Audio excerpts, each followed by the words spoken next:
बोला बोला बाळमामाच्या नावानं चांग भलं. सत्यवान नामदेव जावीर आणि फॅमिली या यूट्यूब चॅनलमध्ये तुमचं पुन्हा एकदा स्वागत आहे. आदमापूर बाळमामाच्या नावानं चांग भलं. बाळमामाच्या नावानं चांग भलं. बाळमामानं चांगलं. चांग भलं. तर आजचा दिवस ना आमच्यासाठी खूपच खास आहे आणि मनापासून जपून ठेवावा असा आहे. तर आज आम्ही सगळेजण आदमापूरला सद्गुरू संत बाळमामाच्या दर्शनासाठी निघालो आहोत. मी, कांचन, पिल्या, आत्या आणि आम्ही सगळेच जण निघालो आहोत. आणि आज आदमापूरला जाण्यामागचं कारणही ना खूप विशेष आहे.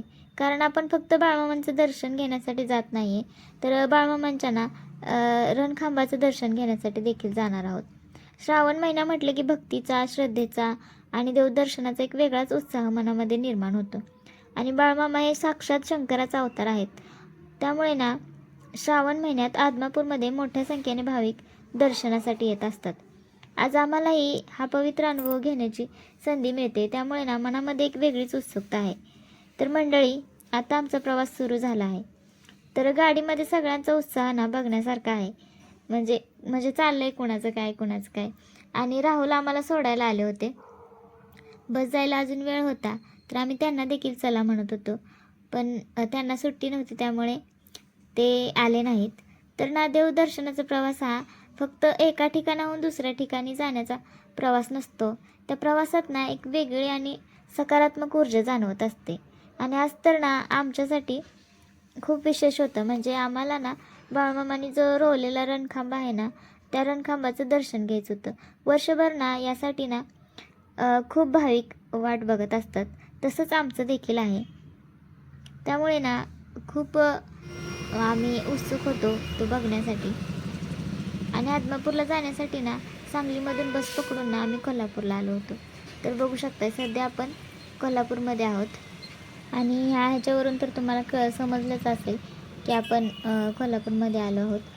तर हा महाराणी तारा राणीचा चौक आहे आणि हे आहे कोल्हापूर बस स्टँड. तर इथून आपल्याला आदमापूर गाडी पकडून ना जायचं आहे. तर इथं आम्ही सगळेजण थांबलो आहोत गाडीला जाण्यासाठी. आणि इथंच आदमापूर गाडी लागते, म्हणजे बस स्टँडच्या थोडंसं साईडला. तर इथं झाड आहे आणि इथं झाडाखालीच ना आदमापूरसाठी बस लागतात. जर आदमापूर बस नाही लागली तर ना मुरगुड बस लागते आणि त्या आदमापूरवरूनच जाते. त्यामुळे त्या बसने देखील तुम्ही जाऊ शकता. आम्हाला आदमापूर बस काही भेटली नाही, तर मुरगुडच बस भेटली होती आणि ती आदमापूरवरूनच जाते. त्यामुळे आता आम्ही कोल्हापूरमधून आदमापूरला चाललेलो आहोत.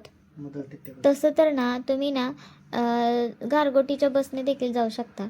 गारगोटीने गेले की नाही मुदाळ तिट्टा या गावात उतरून मग तिथून बाळमामाचं मंदिर ना जवळच आहे, 1-2 किलोमीटरच्या अंतरावर आहे. तिथून देखील तुम्ही जाऊ शकता.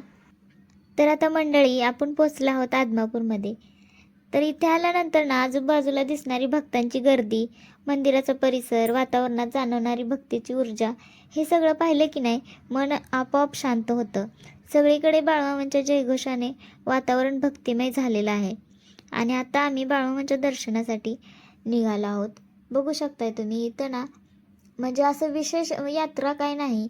दर अमावस्याला नाही तर खूप मोठ्या प्रमाणात गर्दी होत असते, म्हणजे दरच अमावस्याला. आणि आता श्रावण महिना असल्यामुळे ना पूर्ण महिना ना खांब बघण्यासाठी ना भावी भक्त येतच असतात. आणि हा खांबा आदमापूरमध्ये नाही आहे, तर हा मेतक्यामध्ये आहे.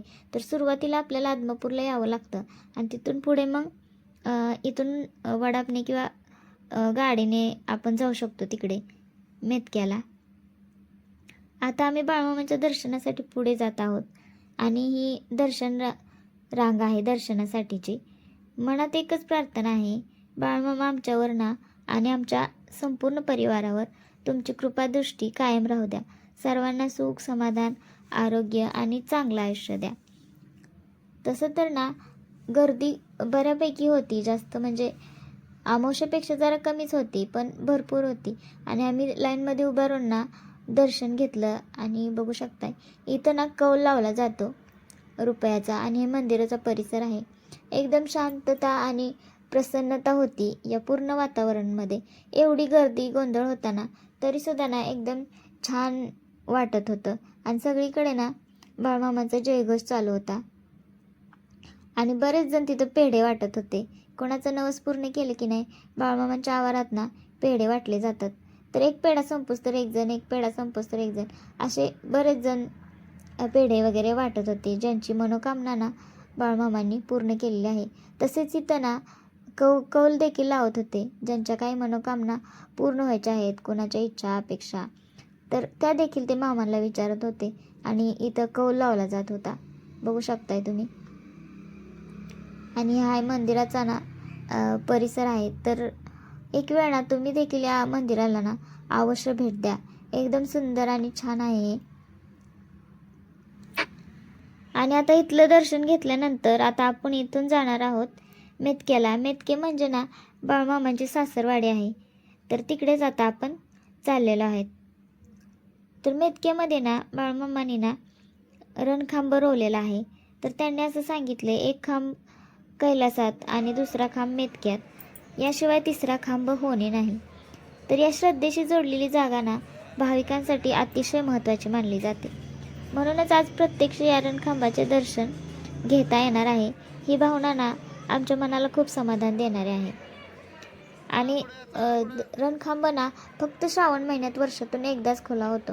त्यामुळे ना आदमापूरपेक्षा आज मेतक्यामध्ये भरपूर गर्दी होती. बघू शकताय तुम्ही, ही मेतक्यातली दर्शन रांग आहे.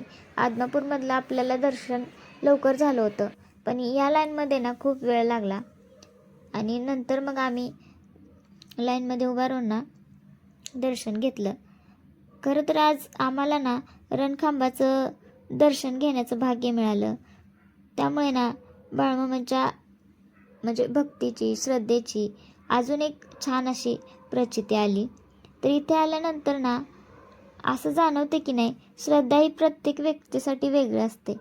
कोणासाठी देव म्हणजे मंदिर, कोणासाठी देव म्हणजे मूर्ती, आणि कोणासाठी एखादी जागा, तर कोणासाठी त्या देवाशी जोडलेली एक पवित्र निशाणी. असं भाविकांच्या श्रद्धा वेगवेगळ्या प्रकारे असू शकते. तर असंच आजही आम्हाला ना बाळूमामांच्या रणखांबाचं दर्शन झालं आणि एकदम मन प्रसन्न होऊन गेलं. तर मंडळी, अशा पद्धतीने आज आम्हाला आदमापूरमध्ये बाळूमामांचं दर्शन आणि मेतक्यामध्ये रणखांबाचं दर्शन घेण्याचा सुंदर अनुभव मिळाला. आज आम्ही इथे आलो, दर्शन घेतलं आणि मनापासून प्रार्थना केली. तुमच्यापैकी ज्यांना बाळूमामावर श्रद्धा आहे ना, त्यांनी कमेंटमध्ये नक्कीच ना जय बाळूमामा लिहायला विसरू नका. आणि ज्यांना अजून आदमापूरला यायची संधी मिळालेली नाही ना, त्यांच्यापर्यंत हा व्हिडिओ नक्की पोचवा. धन्यवाद.